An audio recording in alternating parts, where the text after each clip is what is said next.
देखिए, भारत एक आत्मनिर्भर देश है, सक्षम देश है, तेजी से बढ़ती हुई इकोनॉमी है।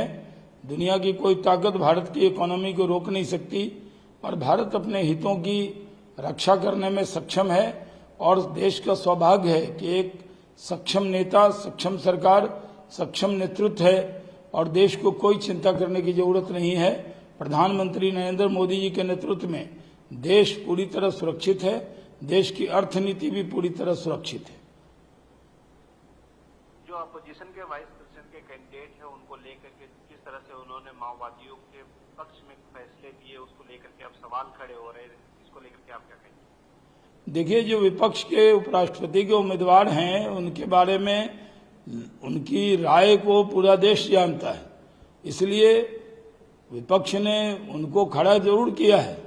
लेकिन ये याद रखें कि सीपी राधाकृष्णन एक बेहतरीन उम्मीदवार हैं, एक्सपीरियंस हैं, सांसद रहे हैं, उनका एक पूरा प्रभाव है और उन्हें कोई भी उपराष्ट्रपति बनने से रोक नहीं सकता, वो उपराष्ट्रपति बनेंगे।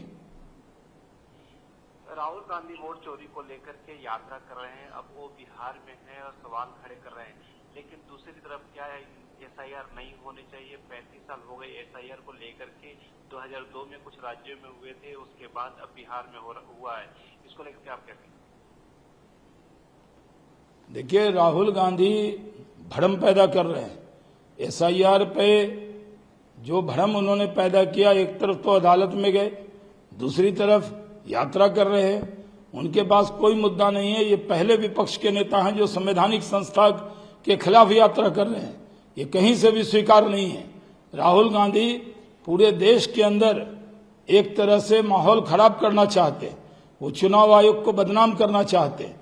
जब चुनाव जीत जाते हैं कर्नाटक में, तेलंगाना में, हिमाचल में, झारखंड में, तमिलनाडु में, तो चुनाव आयोग अच्छा हो जाता है।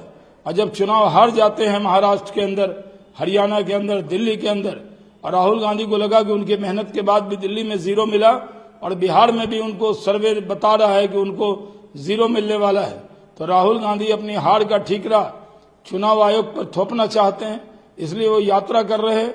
उनकी यात्रा में कहीं पर भी कोई रिस्पांस नहीं है।